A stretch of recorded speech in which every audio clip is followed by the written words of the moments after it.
அல்லாஹ்வுடைய நல்லடியார்களே, அல்லாஹு தஆலா மனிதர்களாகிய எங்களை இந்த உலகத்திலே அவனுடைய கலீஃபாக்களாக, பிரதிநிதிகளாக படைத்திருப்பதாக குர்ஆனிலே சொல்லுகிறான்.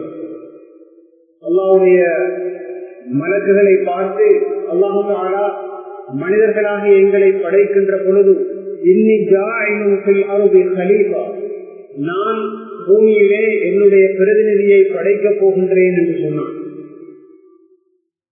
அதே போன்று கலாயிஃப ஃபில் அர்தி, உங்களை எல்லாம் பூமியிலே பிரதிநிதிகளாக நாங்கள் ஆக்கியிருக்கிறோம் என்று குர்ஆனிலே இன்னும் ஒரு இடத்திலே சொல்லி காட்டுகிறார். அல்லாஹ்வுடைய நல்லடியார்களே, கலீஃபா என்றால் பிரதிநிதி. பிரதிநிதி என்றால் என்ன? எங்களை எல்லாம் அல்லாஹ் தன்னுடைய கலீஃபாக்களாக, பிரதிநிதிகளாக படைத்திருப்பதாக சொல்லுகிறானே, எங்களிடமிருந்து அவன் எதனை எதிர்பார்க்கிறான்? நாங்கள் அல் குர்ஆனை, அவனுடைய தூதர் ஸல்லல்லாஹு அலைஹி வஸல்லம் அவர்களுடைய ஹதீஸ்களை பார்க்கின்ற பொழுது 4 வகையான கடமைகள் ஒரு கலீஃபாவுக்கு இருக்கின்றன என்பதை நாங்கள் புரிந்து கொள்கிறோம். முதலாவது கடமை, நாங்கள் ஈமான் கொள்ள வேண்டும். எவற்றையெல்லாம் ஈமான் கொள்வது கடமை என்று இஸ்லாத்திலே சொல்லப்பட்டிருக்கிறதோ, அல்லாஹ்வை ஈமான் கொள்வது, மலக்குகளை, கியாமத் நாளை என்றெல்லாம் ஈமான் கொள்ள வேண்டிய விஷயங்கள் 6 இருக்கின்றன. அவற்றையெல்லாம் நாங்கள் கட்டாயமாக ஈமான் கொள்ள வேண்டும். அது முதலாவது விஷயம். இரண்டாவது, அதனோடு வருகின்ற ஒரு கடமைதான், நாங்கள் அல்லாஹு தஆலாவுக்கு மட்டும் இபாதத்து செய்ய வேண்டும். அவனை மட்டுமே வணங்கி வழிபட வேண்டும். அது தொழுகையாக இருக்கலாம், நோன்பாக இருக்கலாம், ஹஜ்ஜாக இருக்கலாம். இப்படிப்பட்ட இபாதத்துக்களிலே நாங்கள் ஈடுபட வேண்டும் என்று அல்லாஹு தஆலா எதிர்பார்க்கின்றார். முதலாவது ஈமான், அகீதா. இரண்டாவது இபாதத்துக்கள், அவனுக்கு வழிபடுவது, அவனுக்கு கட்டுப்படுவது, குர்ஆன் ஓதுவது, திக்ர் செய்வது, தொழுவது, நோன்பு பிடிப்பது, ஹஜ் செய்வது போன்ற இந்த வழிபாடுகள், இந்த வணக்கங்கள், இந்த இரண்டாவது கடமை. மூன்றாவது கடமை, எங்களுடைய வாழ்க்கையின் எல்லா நிலைகளிலும் நாங்கள் அல்லாஹு தஆலா சொன்னபடியான சட்டதிட்டங்களை எல்லாம் பின்பற்றி வாழுவது, ஹலால் ஹராத்தை அனுப்பிக் கொள்வது. எங்களுடைய குடும்ப வாழ்க்கை, எமது பொருளாதாரம், கொடுக்கல் வாங்கல்கள், எங்களுடைய அந்நிய சமூகங்களோடு உள்ள உறவுகள் என்றெல்லாம் வருகின்ற பொழுது, சகோதரர்களே, பெரியார்களே, அவற்றிலே ஹலால் ஹராம், அனுமதிக்கப்பட்டது, அனுமதிக்கப்படாதது என்ற வரையறைகள் இருக்கின்றன. அவற்றையெல்லாம் நாங்கள் பேணிக் கொள்ள வேண்டும். அது அல்லாஹ்வுடைய சட்டதிட்டங்கள் என்று நாங்கள் சொல்லுகிறோம். கிதாபிலே இமாம்கள் அவற்றையெல்லாம் விரிவாக எழுதி இருக்கிறார்கள். அவற்றையெல்லாம் ஒரு மனிதன் மீறுகின்ற பொழுது, உதாசீனம் செய்கின்ற பொழுது அவன் பயங்கரமான தண்டனைகளுக்கு உள்ளாகுவான். அது மூன்றாவது பகுதி, அஹ்காம் என்று நாங்கள் சொல்லுவோம். அல்லாஹ்வுடைய நல்லடியார்களே, நான்காவது இன்னொரு பகுதி இருக்கிறது, அஹ்லாக் என்று நாங்கள் சொல்லுகிறோம். மனிதனுடைய பண்பாடுகள், ஒழுக்கங்கள். மனிதன் இந்த உலகத்திலே வாழுகின்ற பொழுது அவன் தனிப்பட்ட முறையில் அவன் எப்படி இருக்க வேண்டும், அவன் மற்றவர்களோடு பழகுகின்ற பொழுது எப்படி பேச வேண்டும், எப்படி அவர்களை நடாத்த வேண்டும் என்பது தொடர்பான அகலாக்குகள், பண்பாடுகள், ஒழுக்கங்கள் சம்பந்தமாக எங்களுடைய மார்க்கத்திலே சொல்லப்பட்டிருக்கிறது. அல்லாஹ்வுடைய நல்லடியார்களே, அருமை சகோதரர்களே, இந்த 4 விஷயங்களும் எங்களுடைய கடமைகள். முதலாவது, நாங்கள் அடிப்படையில் ஈமான் கொள்ள வேண்டிய விஷயங்கள் எல்லாவற்றையும் ஈமான் கொள்ள வேண்டும். அந்த ஈமான் ஆழமாக இருக்க வேண்டும், தெளிவாக இருக்க வேண்டும், உறுதியாக இருக்க வேண்டும். இரண்டாவது, நாங்கள் அல்லாஹு தஆலாவுக்கு கட்டுப்பட வேண்டும், வழிபட வேண்டும், இபாதத்துக்களை அவனுக்கு மாத்திரமே செய்ய வேண்டும். மூன்றாவதாக, அவன் சொன்ன சட்ட திட்டங்களை மாத்திரம்தான் எங்களுடைய வாழ்க்கையிலே பேண வேண்டும். ஹலால் ஹராத்தை நாங்கள் கடைபிடிக்க வேண்டும் என்று மூன்றாவது பகுதி. நான்காவது பகுதிதான் அகலாக்குகள், பண்பாடுகள், ஒழுக்கங்கள். ஒரு மனிதனோடு எப்படி நாங்கள் பேசுவது, எப்படி பேசக்கூடாது, புறம் பேச வேண்டாம், கோல் சொல்ல வேண்டாம், பொய் சொல்ல வேண்டாம், வியாபாரத்திலே நீங்கள் மற்றவர்களை ஏமாற்ற வேண்டாம், உங்களுடைய மனைவியர்களோடு, பிள்ளைகளோடு நடந்து கொள்ளுகின்ற பொழுது இப்படித்தான் நடந்து கொள்ள வேண்டும் என்றெல்லாம் சுலூக் எனப்படக்கூடிய அகலாக்கோடு தொடர்பான பகுதிகள் எங்களுக்கு அழகாக சொல்லித் தரப்பட்டிருக்கின்றன. அல்லாஹ்வுடைய நல்லடியார்களே, முதல் 3 விஷயங்களிலும் நாங்கள் நிரப்பமானவர்களாக இருக்கலாம், எல்லா விஷயங்களிலும் நாங்கள் நிரப்பமானவர்களாக இருக்கலாம். ஆனால் எங்களுடைய அகலாக்குகள், எங்களுடைய பண்பாடுகள், எங்களுடைய ஒழுக்கங்கள் அல்லாஹ்வும் ரசூலும் சொன்னபடி அமையாத போது அது எங்களுடைய ஈமானையே பாதித்துவிடும், எங்களுக்கும் அல்லாஹ்வுக்கும் இருக்கின்ற உறவையே பாதித்துவிடும். எனவேதான் அல்லாஹ் தஆலா மதீனாவுக்கு சஹாபாக்கள் வந்ததற்கு பின்னாலும் கூட யா அய்யுஹல்லதீன ஆமனு ஆமினு, ஈமான் கொண்டவர்களே நீங்கள் ஈமான் கொள்ளுங்கள் என்று சொன்னார். மதீனாவிலே இறக்கப்பட்ட பல்வேறுபட்ட குர்ஆனுடைய அத்தியாயங்களை நாங்கள் எடுத்து பார்த்தால் மூமின்கள் கடைபிடிக்க வேண்டிய ஒழுங்குகளை பற்றி, பண்பாடுகளை பற்றி சொல்லுகிறார். சூரத்துல் ஹுஜராத்திலே அல்லாஹ் தஆலா இத்தகைய பண்பாடுகளை பற்றி விரிவாக பேசுகின்றார். நாங்கள் பார்க்கின்றோம் குர்ஆனிலே யா அய்யுஹல்லதீன ஆமனு லா தர்ஃபஉ அஸ்வாத்தகும் ஃபௌக ஸௌத்தின் நபி, ஈமான் கொண்டவர்களே நபி அவர்களுடைய சத்தத்துக்கு மேலால் நீங்கள் உங்களுடைய சத்தத்தை உயர்த்த வேண்டாம். லா யஸ்கர் கௌமும் மின் கௌமின், ஒரு சமுதாயம் இன்னொரு சமுதாயத்தை பரிகசிக்க வேண்டாம். லா யதத்தப் பஅதுக்கும் பஅதன், உங்களிலே சிலர் இன்னும் சிலரை பார்த்து சிலரை பற்றி புறம் பேச வேண்டாம். ஒரு மனிதன் இறந்து கிடக்கிறான் என்றால் அவனுடைய மாமிசத்தை நீங்கள் வெட்டி சாப்பிடுவதற்கு விரும்புவீர்களா? அது போன்றுதான் நீங்கள் புறம் பேசுவதை விரும்பக்கூடாது என்ற கருத்திலே குர்ஆனிலே அல்லாஹ் தஆலா சொல்லுகிறார். நீங்கள் உங்களுக்கு மத்தியில் உளவு வேலை பார்க்க வேண்டாம், மற்றவர்களுடைய குறைகளை துருவி துருவி ஆராய வேண்டாம். எவ்வளவு அழகாக சொல்லப்பட்டிருக்கிறது. மக்களோடு பேசுகின்ற பொழுது அழகான வார்த்தைகளை தான் நீங்கள் பேச வேண்டும். அல்லாஹ்வுடைய நல்லடியார்களே, லுக்மான் அலைஹிஸ்ஸலாம் அவர்கள் தன்னுடைய மகனுக்கு செய்த உபதேசத்திலே சூரத்துல் லுக்மானிலே அல்லாஹ் தஆலா முழு பக்கத்தையும் அதற்காக வேண்டி ஒதுக்கி இருக்கிறான். நீ மற்றவர்களோடு பேசுகின்ற பொழுது உன்னுடைய சத்தத்தை தாழ்த்திக் கொள்வாயாக. நீ பூமியிலே நடக்கின்ற பொழுது அகம்பாவத்தோடு பெருமையோடு நடக்க வேண்டாம் என்று லுக்மான் அலைஹிஸ்ஸலாம் அவர்கள் தன்னுடைய மகனுக்கு எப்படி பூமியிலே நடக்க வேண்டும், எப்படி பேச வேண்டும், எப்படி பேசக்கூடாது என்ற வரையறைகளை எல்லாம் அழகாக சொல்லி காட்டுவதை நாங்கள் பார்க்கிறோம். அல்லாஹ்வுடைய நல்லடியார்கள், அக்மலுல் முஃமினீன அஹ்ஸனுஹும் குலுகா ஸல்லல்லாஹு அலைஹி வஸல்லம் அவர்கள் சொன்னார். முஃமின்களுக்கு மத்தியிலே மிகவும் நிரப்பமான ஈமானை கொண்டிருப்பவர்கள் யார்? அவர்களுடைய பண்பாடுகள் விஷயத்திலே யாரெல்லாம் நிரப்பமாக இருக்கிறார்களோ அவர்கள் தான் முஃமின்களுக்கு மத்தியில் நிரப்பமான ஈமான் கொண்டவர்கள் என்று ஸல்லல்லாஹு அலைஹி வஸல்லம் அவர்கள் சொன்னார்கள். பண்பாடு இல்லாத மனிதன், ஒழுக்கம் இல்லாத மனிதன், ஒழுக்க விழுமியங்கள் இல்லாத ஒரு மனிதனுடைய ஈமான் நிச்சயமாக பாதிக்கப்படும். ஸல்லல்லாஹு அலைஹி வஸல்லம் அவர்கள் சொன்னார்கள், மன் கான யுமினு பில்லாஹி வல் யௌமில் ஆகிர் ஃபல்யகுல் கைரன் அவ் லியஸ்முத். யாரெல்லாம் ஈமான் கொண்டிருக்கிறார்களோ அல்லாஹ்வையும் மறுமை நாளையும், அவர்கள் பேசினால் நல்லதை பேசட்டும், நல்லதை மௌனமாக இருக்கட்டும் என்று சொன்னார்கள்.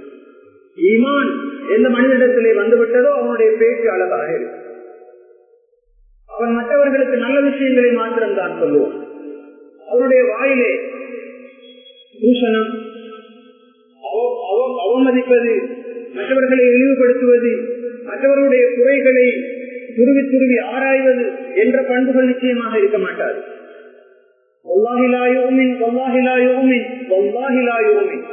ரசூல் ஸல்லல்லாஹு அலைஹி வஸல்லம் அவர்கள் 3 தடவை சத்தியம் செய்து சொன்னார்கள், அல்லாஹ்வின் மீது சத்தியம் செய்து சொன்னார்கள், அந்த மனிதன் ஈமான் கொள்ளவில்லை என்று.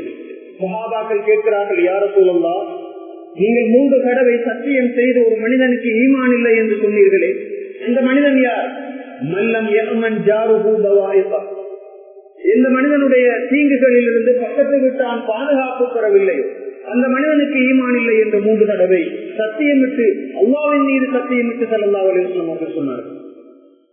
அல்லாஹ்வுடைய நல்லடியார்களே, இந்த ஹதீஸ்கள் எதனை எங்களுக்கு சொல்லுகின்றன? ஒரு மனிதன் அல்லாஹ்வின் மீது ஆழமான விசுவாசம் கொண்டிருக்கலாம், அவனுடைய இபாதத்துக்கள் அழகாக இருக்கலாம், அவன் ஐவேளை சொல்லலாம், அவன் தஹஜ்ஜுடைய வணக்கத்தில் ஈடுபடலாம், குர்ஆனை மனனம் விட்டிருக்கலாம், குர்ஆனை ஓதி வரலாம், திக்ர் செய்யலாம், அவன் தன்னுடைய பொருட்கள் வாங்கல்களிலே வட்டி சம்பந்தப்பட்டு விடக்கூடாது என்பதற்காக வேண்டி மிகவும் கவனமாக மிகவும் கரிசனையாக இருக்கலாம். ஆனாலும் கூட அந்த மனிதனிடத்திலே பண்பாடு இல்லை என்றார், ஒழுக்கம் இல்லை என்றார், பக்கத்து வீட்டானோடு அவன் தொந்தரவு செய்கின்றான். பாதையில் நடந்து செல்லுகின்ற பொழுது மற்றவர்களுக்கு எரிச்சல் ஊட்டக்கூடிய வகையிலே அவனுடைய நடவடிக்கை அமைகிறது என்றார். ஒரு சபையிலே எப்படி உட்கார வேண்டும் என்று இஸ்லாம் சொல்லி இருக்கிறதோ அந்த பண்பாடுகளை அவன் கவனிக்கவில்லை என்றார். நிச்சயமாக அந்த மனிதனிடத்திலே இருக்க வேண்டிய அடிப்படையான ஒரு விஷயம், நாங்கள் சொல்லுவோம் ஒரு கலீஃபாவுக்கு 4 விஷயங்கள் தேவை. அந்த 4லே ஒன்றை அவன் இழக்கிறான், பண்பாட்டை இழக்கிறான். பண்பாட்டை இழந்தால் அவனுடைய ஈமானை அது பாதிக்கும். நாங்கள் கடைசியாக சொன்ன அந்த ஹதீஸை பாருங்கள். எந்த மனிதன் பக்கத்து வீட்டாருக்கு தொந்தரவு செய்கின்றானோ அந்த மனிதனுக்கு ஈமான் கிடையாது. அதுவும் அறுதியிட்டு உறுதியாக ரசூல் ஸல்லல்லாஹு அலைஹி வஸல்லம் அவர்கள் சொல்லி இருக்கிறார்கள்.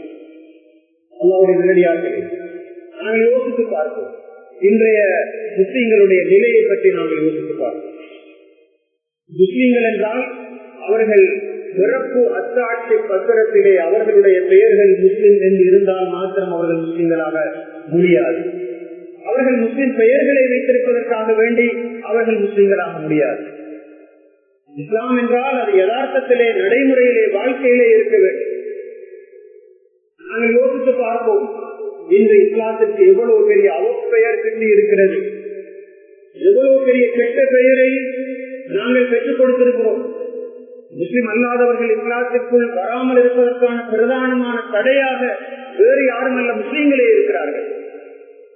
முஸ்லிம் அல்லாதவர்கள் சிலர் சொல்லுகிறார்கள், இதுதான் இஸ்லாம் என்றால், முஸ்லிம்களுடைய வாழ்க்கை இதுதான் என்றால் அந்த இஸ்லாம் எங்களுக்கு தேவையில்லை, நாங்கள் எங்களுடைய மார்க்கத்திலே இருந்து விட்டு போகின்றோம் என்று சொல்லுகின்ற சில முஸ்லிம் அல்லாதவர்களை நாங்கள் பார்க்கிறோம். அல்லாஹ்வுடைய நல்லடியார்கள், எங்கள் மீது ஒரு பெரிய பொறுப்பு இருக்கிறது. நாங்கள் எந்த மார்க்கத்தை தீனை ஏற்றிருக்கின்றோமோ, எந்த தீன் எங்களுடைய உயிரிலும் மேலானது என்று நம்பி இருக்கின்றோமோ, அந்த ரப்பை நாங்கள் திருப்திப்படுத்த வேண்டும் என்பதற்காக வேண்டிய எந்த தீனை விசுவாசித்து பின்பற்றி கொண்டிருக்கிறோமோ அந்த தீனை உலகத்தில் இருக்கின்ற ஏனைய மக்களுக்கும் நாங்கள் எட்டி வைக்க வேண்டும்.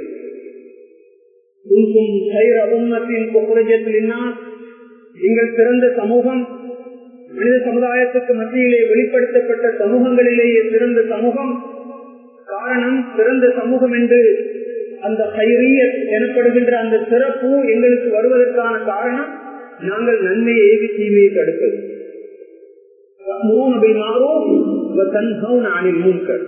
நன்மையை ஏவுகிறீர்கள், தீமையை தடுக்கிறீர்கள். அப்போதுதான் சிறந்த சமுதாயம், இல்லாவிட்டால் கெட்ட சமுதாயம். யாம் பெற்ற இன்பம் பெருகை இப்பயது. நான் இந்த தீனோடு இருக்கிறேன் என்றால் இந்த தீனை இந்த உலகத்தின் ஒவ்வொரு மூலை முறுப்புக்கும் கொண்டு போக வேண்டியது என்னுடைய சக்திக்கு ஏற்பட்ட வகையிலே அதனை கொண்டு போக வேண்டியது என்னுடைய பொறுப்பு. கடைசி ஹஜ்ஜத்துல் வதாவிலே ரசூலுல்லாஹி ஸல்லல்லாஹு அலைஹி வஸல்லம் அவர்கள் சொன்னார்கள், இங்கு வந்திருக்கின்ற ஒவ்வொருவரும் வராதவர்களுக்கு அதனை வெற்றி வையுங்களும். நபிமார்கள் இந்த உலகத்துக்கு வரப்போவதில்லை. அந்த பணியை சுமந்திருப்பவர்கள் யார்? முஸ்லிம்கள்.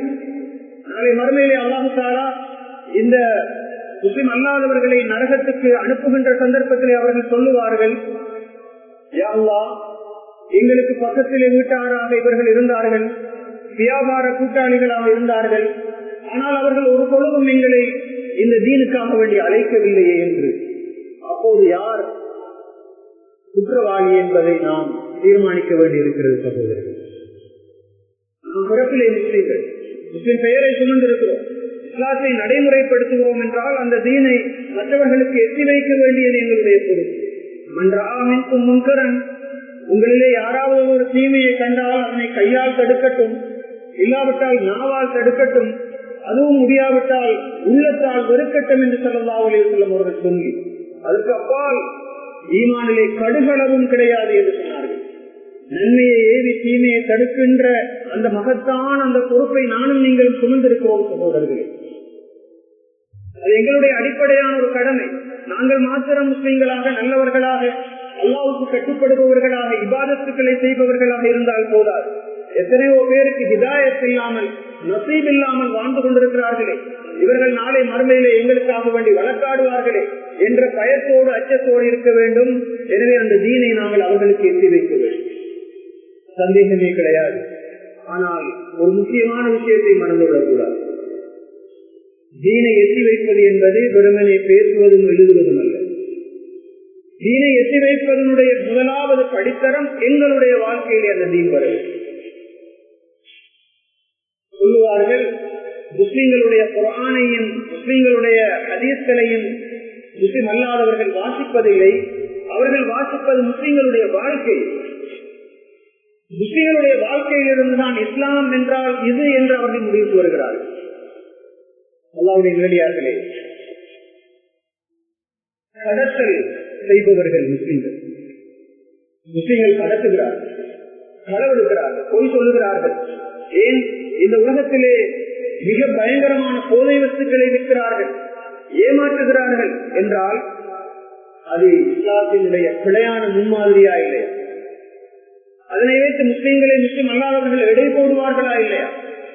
முஸ்லிம் அல்லாதவர்கள் நினைக்கின்றார்கள் இவர்களுடைய மார்க்கத்திலே இதற்கு அனுமதி இருக்கிறது என்று. நிச்சயமாக மார்க்கத்திலே அது அனுமதிக்கப்பட்டது அல்ல. அது இஸ்லாத்தின் தவறு அல்ல, அது முஸ்லிம்கள் அதனை பின்பற்றக்கூடியவர்களுடைய தவறு என்பதை அவர்கள் விளங்குகின்ற காலம் எப்போது வரும் என்று தெரியாது.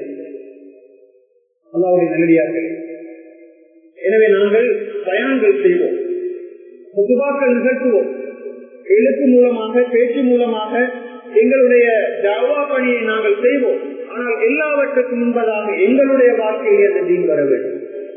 வியாபார கொடுக்கல் வாங்கல்களிலே, பாதையிலே நடந்து செல்கின்ற பொழுது, மற்றவர்களோடு பேசுகின்ற பொழுது, எமது குடும்ப வாழ்க்கையிலே, எமது அன்றாட நடவடிக்கைகள் எல்லாவற்றிலும் அந்த தீன் வெளிப்பட வேண்டியிருக்கிறது. அல்லாஹ்வுடைய நல்லடியார்களே, ரசூல் ஸல்லல்லாஹு அலைஹி வஸல்லம் அவர்களுடைய பயான்களை பற்றி நீங்கள் கேள்விப்பட்டிருக்கிறீர்கள். சில வரிகள் மாத்திரம்தான் அவர்கள் பயான் செய்வார்கள். நாங்கள் பேசுவது போன்று மனுஷ அலக்கணக்கிலே அவர்கள் பேசியதில்லை. ஸல்லல்லாஹு அலைஹி வஸல்லம் அவர்கள் எந்த அளவு தூரம் சொல்லி இருக்கிறார்கள் என்றால், ஒரு மனிதனுடைய மார்க்கத்தின் அறிவின் அடையாளங்களிலே ஒன்று அவன் குறைவாக உபன்யாசம் செய்வது என்று கூட சொல்லி இருக்கிறார்கள். பயான் குறைவு. ரசூல் ஸல்லல்லாஹு அலைஹி வஸல்லம் அவருடைய காலத்திலே நடத்தைகள் தான் அதிகம். எல்லா விஷயத்திலும் அவர்களை பார்த்தார்கள் சஹாபாக்கள். அவர்களுக்கு குறைஷி காவர்கள் கூட அஸ்ஸாதிக்குல் அமீன் என்றுதான் பெயர் வைத்திருந்தார்கள். நம்பிக்கை நாணயமான முதலாவது வகையை சுமந்து கொண்டு ரசூல் ஸல்லல்லாஹு அலைஹி வஸல்லம் அவர்கள் நடுங்கி தன்னுடைய மனைவி கதீஜா நாயகியிடத்திலே ஓடோடி வருகிறார்கள். உடம்பு வேர்த்து போயிருக்கிறது, கஷ்டத்தோடு அவர்கள் வருகிறார்கள், நடுங்கிக் கொண்டு வருகிறார்கள். அந்த நேரத்திலே கதீஜா நாயகி ரலியல்லாஹு அன்ஹா சொல்லுகின்ற ஆறுதல் வார்த்தையை பாருங்கள். அதுதான் நபி அவர்களுடைய வாழ்க்கை. கதீஜா நாயகி சொல்லுகிறார்கள், வல்லாஹி லா யுஹ்ஸீக அல்லாஹு அபதன். எனது கணவரே, தன்னுடைய கணவர் முஹம்மது ஸல்லல்லாஹு அலைஹி வஸல்லம் அவர்களை பார்த்து சொல்லுகிறார்கள், அல்லாஹ் மீது ஆணையாக என்னுடைய கணவரே, அல்லாஹ் தஆலா உங்களை ஒரு நாளும் இழிவுபடுத்த மாட்டான், அவமானப்படுத்த மாட்டான். காரணம் என்ன தெரியுமா? பல காரணங்களை சொல்லுகிறார்கள். அதாவது ஜிப்ரீல் அலைஹிஸ்ஸலாம் அவர்களை சந்தித்து விட்டு நடுங்கி பயத்தோடு அச்சத்தோடு என்ன நடந்து விட்டதோ தெரியாது என்று ஹிரா குகையிலிருந்து வீடு நோக்கி வந்த ரசூல் ஸல்லல்லாஹு அலைஹி வஸல்லம் அவர்களை பார்த்து தன்னுடைய அருமை மனைவி கதீஜா நாயகி ரலியல்லாஹு அன்ஹா சொல்லுகின்ற ஆறுதல் வார்த்தையை பார்த்து அவர்கள் என்ன சொல்லுகிறார்கள்? நீங்கள் பயப்பட வேண்டாம், அல்லாஹ் தஆலா உங்களை கைவிட மாட்டான், உங்களை இழிவுபடுத்த மாட்டான். காரணம், நீங்கள் உங்களுடைய இன பந்துக்களை, உங்களுடைய குடும்பத்தவர்களை நீங்கள் சேர்ந்து நடக்கிறீர்கள். இன்னக்கல்ல தொகையில் ராயம், அதுதான் பண்பாடு. நாங்கள் எவ்வளவும் பேசலாம், எவ்வளவும் எழுதலாம், எங்களுக்கு எவ்வளவும் இஸ்லாம் இருப்பதாக சொல்லிக் கொள்ளலாம். நான் என்னுடைய தாயோடு பேசுவதில்லை, என்னுடைய நானாவோடு தாத்தாவோடு பேசுவதில்லை, என்னுடைய சகோதர சகோதரங்களோடு, என்னுடைய உறவினர்களோடு, என்னுடைய பாப்பாவின் உம்மாவின் உறவுக்காரர்களோடு நான் பேசுவதில்லை, உறவை துண்டித்துக் கொண்டிருக்கிறேன் என்றால் அது நபி அவர்களுடைய முன்மாதிரி அல்ல, அது அகலாக் அல்ல, அது ஈமானை பாதிக்கின்ற விஷயம். பண்பாடு என்றது என்ன? எங்களுடைய குடும்பத்தவர்களை, உறவு ஜனங்களை நாங்கள் சேர்ந்து நடக்க வேண்டும். நான் எவ்வளவும் சகஜத்துக்கு கொள்ளலாம், நான் எவ்வளவும் குர்ஆனை புரட்டி புரட்டி ஓதலாம், என்னை பற்றி என்னுடைய கூட பிறந்த சகோதரனுக்கு நல்ல அபிப்பிராயம் இல்லை என்றார். என்னுடைய சகோதரன் காணியை நான் பிடித்துக் கொண்டிருக்கிறேன் என்றார். என்னுடைய சாச்சாவுக்கு எதிராக நான் வழக்காடி கொண்டிருக்கிறேன் என்றார். என்னுடைய பெரியப்பாவின் சொத்துக்களை நான் அபகரித்திருக்கிறேன் என்றார். என்னுடைய இபாதத்துக்களால் என்னுடைய பெயரினால் எந்த பிரயோசனமும் கிடையாது. கல்யாணம் ஆகி என்ன சொல்கிறார்கள்? என்னுடைய கணவரை நீங்கள் பயப்பட வேண்டாம், உங்களை அல்லாஹ் தஆலா கைவிட மாட்டான்.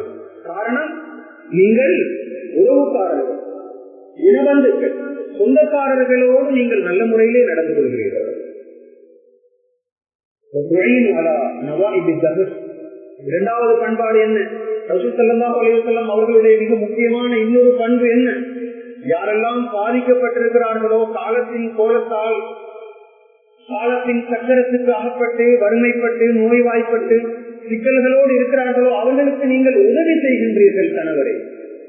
சுப்ஹானல்லாஹ். ரசூல் ஸல்லல்லாஹு அலைஹி வஸல்லம் ரஹ்மத்துல் லில் ஆலமீன், உலகத்துக்கே அருப்படையாக வந்தவர்கள். அவர்கள் அப்படித்தான் இருந்தார்கள். அவர்கள் சுயநலமையாக இருக்கவில்லை. யாரெல்லாம் கஷ்டப்படுகிறார்களோ அந்த இடத்திலே ஸல்லல்லாஹு அலைஹி வஸல்லம் அவர்கள் இருப்பார்கள். இது எப்போதும் நுபுவத் கிடைப்பதற்கு முன்னால் ஸல்லல்லாஹு அலைஹி வஸல்லம் அவர்கள் அப்படித்தான் இருந்தார். உங்களுடைய வீட்டுக்கு வரக்கூடிய, அதாவது விசிட்டர்ஸ் இருக்கிறார்களே, அவர்களுக்கு நீங்கள் அவர்களை கவனிக்கிறீர்கள், விருந்தாளிகளுக்கு உணவு கொடுக்கிறீர்கள். ஒரு அழகாக சொல்லப்பட்டிருக்கிறது,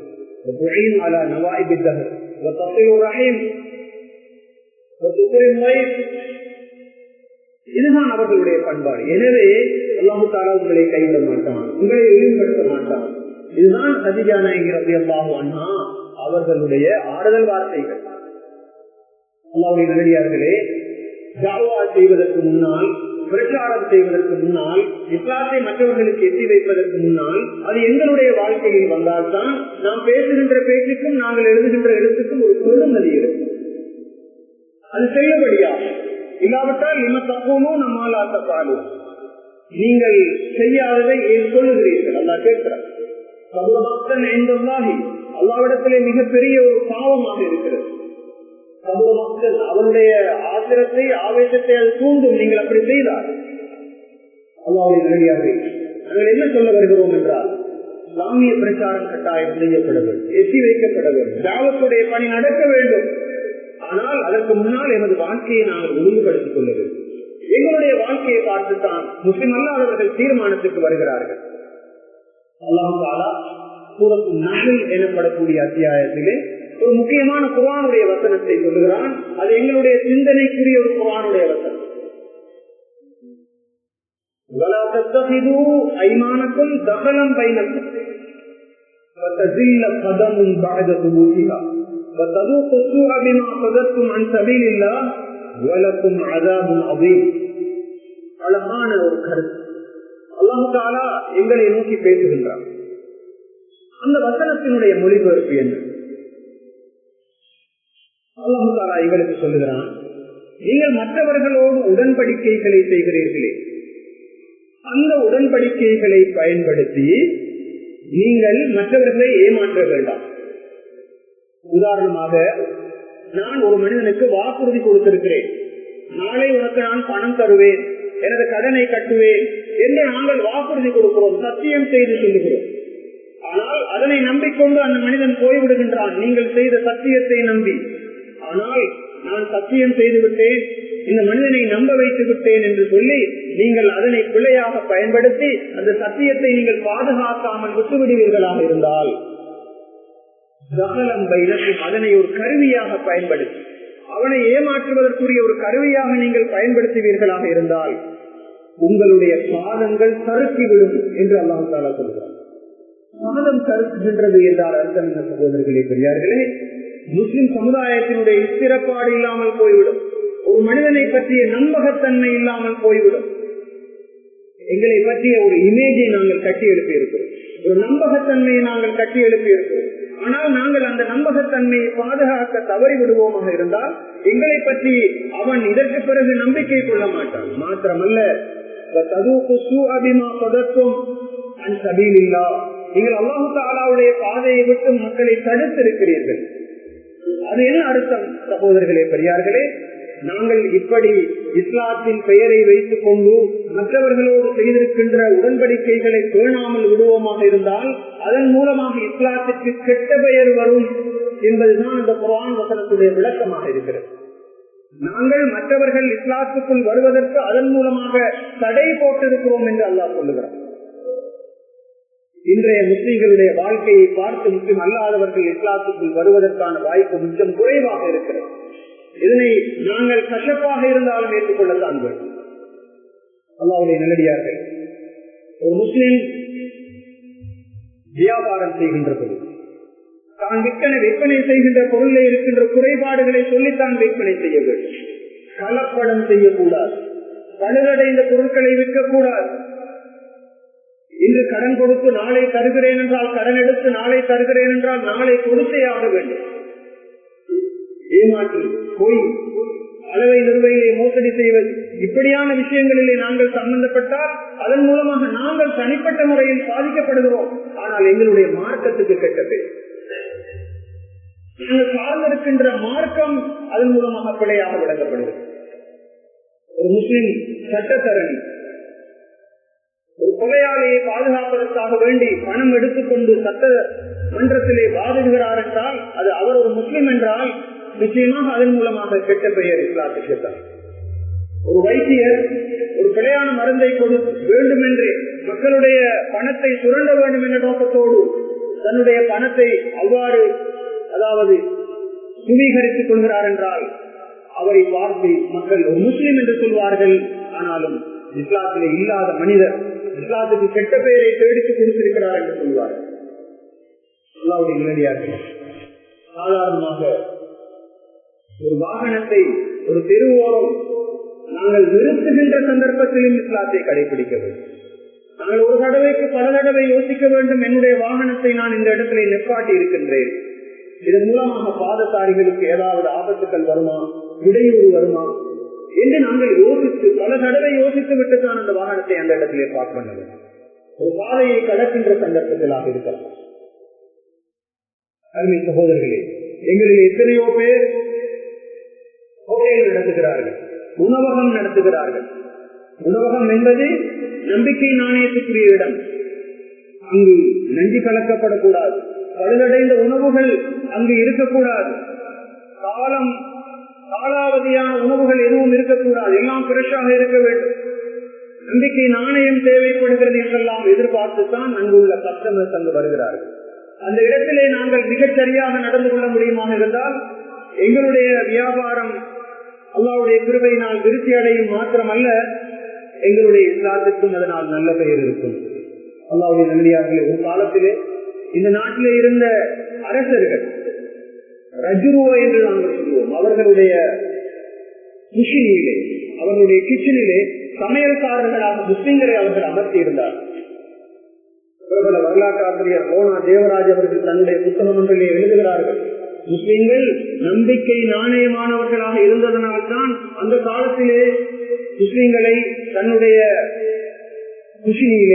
கிச்சனிலே அரசர்கள் சமையல்காரர்களாக ஏற்படுத்தி இருந்தார்கள் என்று அவர் சொல்லுகிறார். அப்படியான ஒரு காலம் இருந்தது. இந்த நாட்டை பொறுத்தவரையிலே முஸ்லிம்கள் விசுவாசமானவர்கள், நம்பிக்கை நாணயமானவர்கள், அவர்கள் துரோகம் செய்ய மாட்டார்கள். எந்த ஒரு காலம் இருந்தது, அதனால் முஸ்லிம்கள் கண்ணியமாக கௌரவமாக வாழ்ந்தார்கள். அவருடைய மார்க்கம் கௌரவமாக பார்க்கப்பட்டது. அல்லாஹ்வுடைய நல்லடியார்களே, எனவே முதலாவது நாங்கள் யோசிக்க வேண்டும், எமது பண்பாடுகள் எந்த அளவு தூரம் இஸ்லாத்திற்கு நேர்பாடாக இருக்கிறது, இஸ்லாமிய அடிப்படையில் இருக்கிறது என்பதனை பார்த்துக் கொள்ள வேண்டும். நாம் எதனை உடுக்கிறோம், எதனை பேசுகிறோம் என்பதையெல்லாம் அவர்கள் பார்ப்பதல்ல. அவர்கள் பார்ப்பது எங்களுடைய வார்த்தைகள் அழகாக இருக்கின்றனவா, எங்களுடைய நடவடிக்கைகள் அலங்காரமானதாக கவர்ச்சிகரமானதாக இஸ்லாத்தை பிரதிநிதித்துவப்படுத்துவதாக இருக்கின்றனவா என்றுதான் அவர்கள் பார்க்கிறார். ஒரு சம்பவத்தை சொல்லி இன்றைய குத்துபா பிரசங்கத்தை நான் முடிக்க விரும்புகிறேன். தனிப்பட்ட முறையில் நடந்த ஒரு அனுபவம். நான் ஒரு டாக்ஸியில் பயணம் செய்தேன். இரவு நேரம் 11:30 மணி அளவில் எனது வீட்டை சென்று நான் அடைந்தேன். அந்த நேரத்திலே அந்த டாக்ஸி டிரைவரிடத்திலே நான் சொன்னேன், நீங்கள் இறங்கி வந்து எனது வீட்டிலே ஒரு தேநீரை அறிந்துவிட்டுத்தான் போக வேண்டும், என்றால் உங்களுடைய வீட்டுக்கு நீங்கள் போய் சேருவதற்கு இரவு 12:30 மணி ஆகும். நீங்கள் தூங்க வேண்டியிருக்கும், தூக்கம் வரும் உங்களுடைய பயணத்திலே என்று சொன்ன பொழுது அவர் மிகவும் தயக்கத்தோடு எனது வீட்டுக்கு வந்து அந்த தேநீரை அருந்துகின்ற சந்தர்ப்பத்திலே சொன்ன கருத்து, நான் எத்தனையோ பேரோடு டாக்ஸியிலே வாகனத்திலே ஹயருக்கு போயிருக்கிறேன், என்னை தன்னுடைய வீட்டுக்கு அழைத்து தேநீரை தந்த முதலாவது நபர் நீங்கள் தான் என்று சொல்லி மிகவும் சந்தோஷத்தோடு அதனை குடித்தது மாத்திரமல்ல, நான் எத்தனையோ பேரோடு பயணம் போயிருக்கிறேன், ஆனால் அவர்கள் இறங்குவதும் தெரியாது, அவர்கள் மிக அவசரமாக போய்விடுவார்கள், இந்த வாகன சாரதிக்கு என்ன நடக்கிறது என்பதனை கூட பார்க்க மாட்டார்கள் என்று சொன்னார். அன்பார்ந்த சகோதரர்களே, நான் கொடுத்த பிளேண்டிக்கு சுமாராக ஒரு 20 ரூபாய் கூட செலவு போய்த்திருக்க மாட்டார். ஆனால் அது அல்ல முக்கியம், அது மிகவும் அற்பத்திலும் அற்பமான ஒரு உதவி. அதன் மூலமாக நான் ஒரு செய்தியை அவருக்கு சொல்ல விரும்பினேன். நாங்கள் எல்லோரும் முஸ்லீம்கள், இந்த நாட்டில் இருக்கின்ற முஸ்லீம் அல்லாதவர்களோடும் இரக்கமாகத்தான் இருப்போம். அவர்கள் மனிதர்கள், அதற்காக வேண்டி எங்களுக்கு அல்லாஹ்விடத்திலே நன்மை இருக்கிறது, நாங்கள் சுயநலமாக யோசிக்க மாட்டோம் என்ற செய்தியை நான் அவருக்கு சொல்ல வேண்டியிருந்தது மறைமுகமாக.